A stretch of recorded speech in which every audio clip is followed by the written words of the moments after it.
सपनों को साकार करने की दिशा में पहला कदम यह है कि आपके सपने स्पष्ट और ठोस हों। अस्पष्ट और अनिश्चित सपनों के साथ काम करना मुश्किल हो सकता है। इसलिए अपने सपनों को समझें और उन्हें स्पष्ट रूप से परिभाषित करें। यह जानना जरूरी है कि आप वास्तव में क्या चाहते हैं। उदाहरण के लिए, अगर आपका सपना डॉक्टर बनना है, तो आपको यह स्पष्ट करना होगा कि आप किस तरह के डॉक्टर बनना चाहते हैं और इसके लिए आपको किन कदमों की जरूरत होगी। सपनों को लिखें। अपने सपनों को एक डायरी या नोटबुक में लिखें। इससे आपके सपने ठोस और वास्तविक बनते हैं। जब आप उन्हें लिखते हैं तो आप अपने लक्ष्यों को बेहतर तरीके से समझ सकते हैं और उन पर ध्यान केंद्रित कर सकते हैं। विशिष्टता और समय सीमा। आपके सपने जितने अधिक स्पष्ट और समयबद्ध होंगे, उन्हें प्राप्त करने की संभावना उतनी ही अधिक होगी। उदाहरण के लिए, यदि आपका सपना एक सफल लेखक बनना है, तो आप यह तय कर सकते हैं कि आप अगले 2 वर्षों में कितनी किताबें लिखेंगे। 2 कार्रवाई की योजना बनाएं। सपनों को हकीकत में बदलने के लिए एक ठोस योजना की आवश्यकता होती है। जब तक आपके पास एक योजना नहीं होगी, तब तक आपके सपने सिर्फ कल्पनाएं रह जाएंगी। लघु और दीर्घकालिक लक्ष्य। अपने सपनों को हासिल करने के लिए अपने मुख्य लक्ष्य को छोटे छोटे हिस्सों में बांटें। इसे आप लघु और दीर्घकालिक लक्ष्यों में विभाजित कर सकते हैं। लघु लक्ष्य वे होते हैं जिन्हें आप कुछ हफ्तों या महीनों में पूरा कर सकते हैं, जबकि दीर्घकालिक लक्ष्य उन चीजों से जुड़े होते हैं जिन्हें प्राप्त करने में वर्षों लग सकते हैं। उदाहरण के लिए, यदि आपका सपना एक सफल व्यवसायी बनना है, तो आपके लघु लक्ष्य हो सकते हैं व्यवसाय योजना बनाना, एक टीम तैयार करना और शुरुआती निवेश करना। समय प्रबंधन। अपने लक्ष्यों को प्राप्त करने के लिए समय का सही प्रबंधन जरूरी है। रोजाना कुछ समय अपने सपनों को पूरा करने के लिए समर्पित करें। अपने समय का सदुपयोग करने के लिए एक टाइम टेबल या शेड्यूल तैयार करें और उसे नियमित रूप से फॉलो करें। 3. स्वयं पर विश्वास रखें। अपने सपनों को साकार करने के लिए सबसे महत्वपूर्ण चीज है आत्मविश्वास। यदि आप खुद पर विश्वास नहीं करेंगे, तो कोई भी योजना काम नहीं करेगी। आत्मविश्वास आपके भीतर से आता है और यह आपकी मेहनत और अनुभव के साथ बढ़ता है। सकारात्मक सोच। हमेशा सकारात्मक सोचें। जब भी नकारात्मक विचार आएं, उन्हें पहचानें और उन्हें सकारात्मक विचारों से बदलें। आपकी सोच आपके कार्यों को प्रभावित करती है, इसलिए सकारात्मक और आशावादी दृष्टिकोण अपनाएं। संदेहों से लड़ें। कई बार लोग अपने आप पर संदेह करते हैं और अपने सपनों को अधूरा छोड़ देते हैं। अगर आप भी ऐसा महसूस करते हैं, तो खुद को याद दिलाएं कि कोई भी चीज असंभव नहीं है।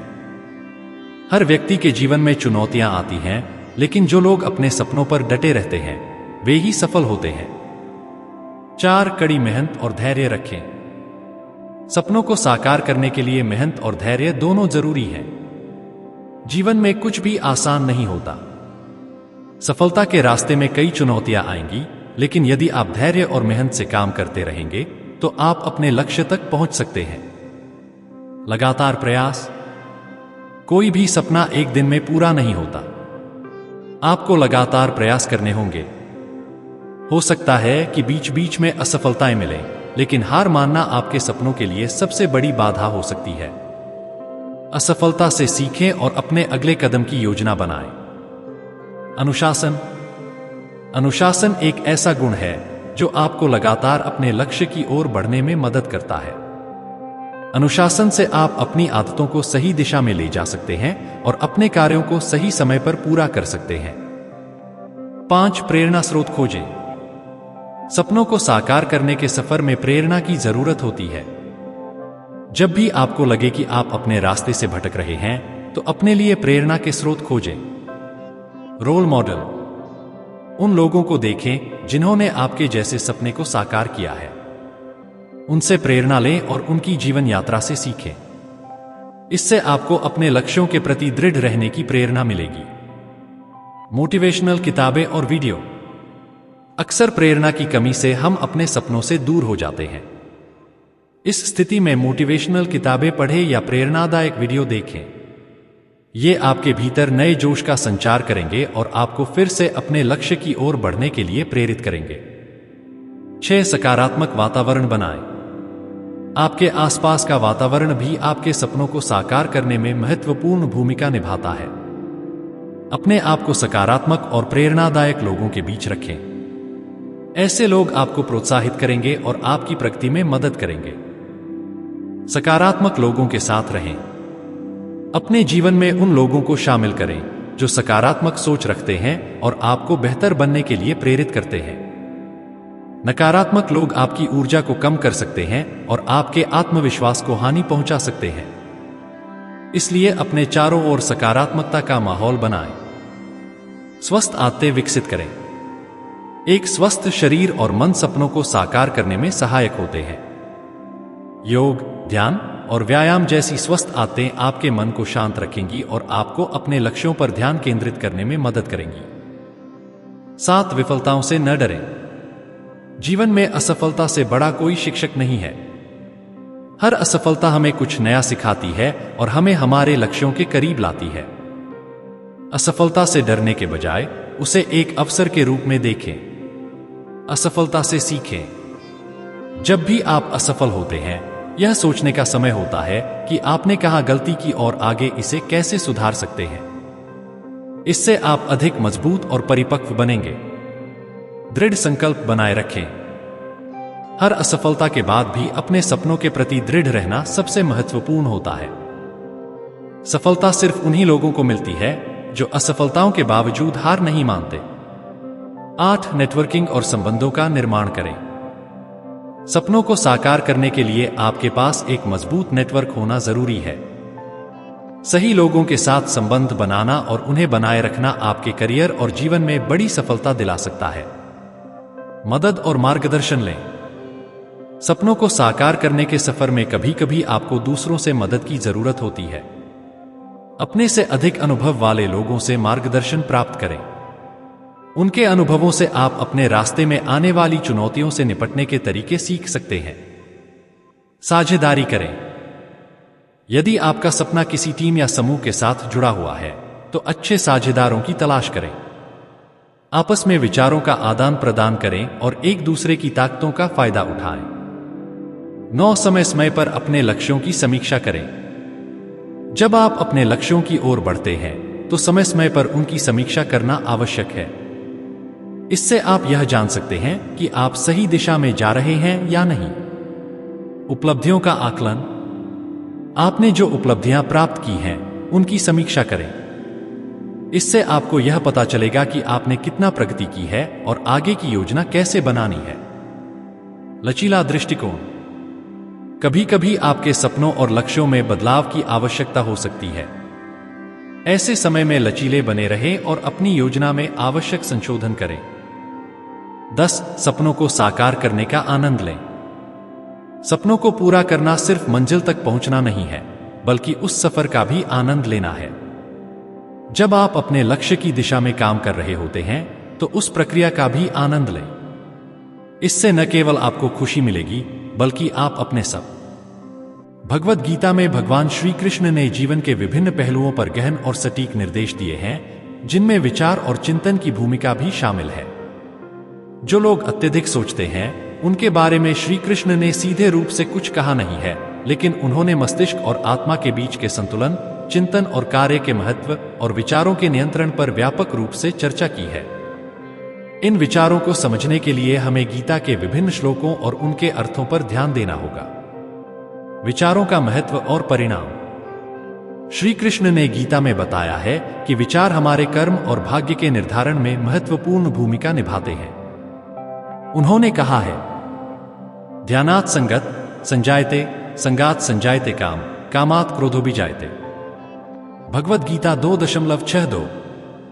इस श्लोक में भगवान कृष्ण बताते हैं कि जब व्यक्ति किसी विशेष विषय पर अत्यधिक ध्यान लगाता है, तो उससे आसक्ति उत्पन्न होती है। आसक्ति से इच्छा उत्पन्न होती है, और जब इच्छा पूर्ण नहीं होती, तो व्यक्ति क्रोध में आता है। इस प्रकार विचारों का अत्यधिक बोझ अंततः मानसिक अशांति और तनाव का कारण बन सकता है। इसका सीधा अर्थ है कि जो लोग अत्यधिक सोचते हैं, वे स्वयं को इच्छाओं और क्रोध के जाल में फंसा सकते हैं, जो अंततः उनके मानसिक और भावनात्मक स्वास्थ्य को प्रभावित करता है। संतुलित मस्तिष्क की महत्ता। श्री कृष्ण ने अर्जुन को सलाह दी थी कि वह जीवन में संतुलन बनाए रखें। उन्होंने बताया कि विचारशील होना आवश्यक है, लेकिन उसका अति होना हानिकारक हो सकता है। युक्ताहार विहारस्य युक्तचेष्टस्य कर्मसु युक्त स्वप्नावबोधस्य योगो भवति दुःखा। भगवद गीता 6.17। इस श्लोक में भगवान ने कहा है कि जो व्यक्ति आहार, विहार, कर्म और नींद में संयमित है, वही वास्तविक योग का पालन करता है और उसके लिए दुख समाप्त हो जाते हैं। इसका यह तात्पर्य है कि हर कार्य, हर विचार में संतुलन होना चाहिए। जो लोग अत्यधिक सोचते हैं, वे अक्सर इस संतुलन को खो देते हैं और इससे उनके जीवन में चिंता, तनाव और दुख बढ़ जाता है। विचारों का नियंत्रण और योग। गीता के 6वें अध्याय में भगवान कृष्ण ने विशेष रूप से ध्यान और योग के माध्यम से विचारों को नियंत्रित करने की विधि पर बल दिया है। वे कहते हैं कि जो व्यक्ति अपने विचारों को नियंत्रित करता है, वही सच्चे योगी और सच्चे साधक बनते हैं। यतो यतो निश्चरति मनश्चंचलमस्थिरम ततस्ततो नियमयतदात्मने वशनयेत। भगवद गीता 6.26। इस श्लोक में भगवान कृष्ण कहते हैं कि जब जब मस्तिष्क चंचल और अस्थिर हो जाता है, तब तब उसे नियंत्रित करके आत्मा में स्थिर करना चाहिए। इसका मतलब यह है कि जो लोग अत्यधिक सोचते हैं, उन्हें अपने विचारों को नियंत्रित करने की आवश्यकता है, अन्यथा उनका मस्तिष्क चंचलता में डूबा रहता है और वे किसी भी कार्य में स्थिरता प्राप्त नहीं कर पाते। अत्यधिक सोच से मोह और भ्रम। श्री कृष्ण ने अर्जुन को गीता में स्पष्ट किया कि अत्यधिक सोचने से व्यक्ति मोह और भ्रम में पड़ जाता है। मोह कलिल मुद्धित्वा यथास्यति निश्चलम समाधावचला बुद्धिस्तदा योगम वाप्स्यसि। भगवद गीता 2.53। इस श्लोक में भगवान श्री कृष्ण कहते हैं कि जब तुम्हारी बुद्धि मोह और भ्रम से मुक्त हो जाएगी, तब तुम स्थिरता प्राप्त करोगे और तब तुम योग को प्राप्त कर पाओगे। जो लोग अत्यधिक सोचते हैं, वे अक्सर वास्तविकता से भटक जाते हैं और अपने विचारों के जाल में उलझ जाते हैं, जिससे उनका निर्णय लेने की क्षमता प्रभावित होती है। कर्मयोग, सोचने से अधिक करने का महत्व। भगवान कृष्ण ने अर्जुन को कर्मयोग का उपदेश दिया, जिसमें उन्होंने कहा कि सोचने से अधिक कार्य करना आवश्यक है। कर्मयोग के सिद्धांत के अनुसार व्यक्ति को अपने कर्तव्यों का पालन करना चाहिए और फल की चिंता नहीं करनी चाहिए। कर्मण्येवाधिकारस्ते मा फलेषु कदाचन मा कर्म फलहेतुर्भूर्मा ते संगोस्त्व कर्मणि। भगवद गीता 2.47।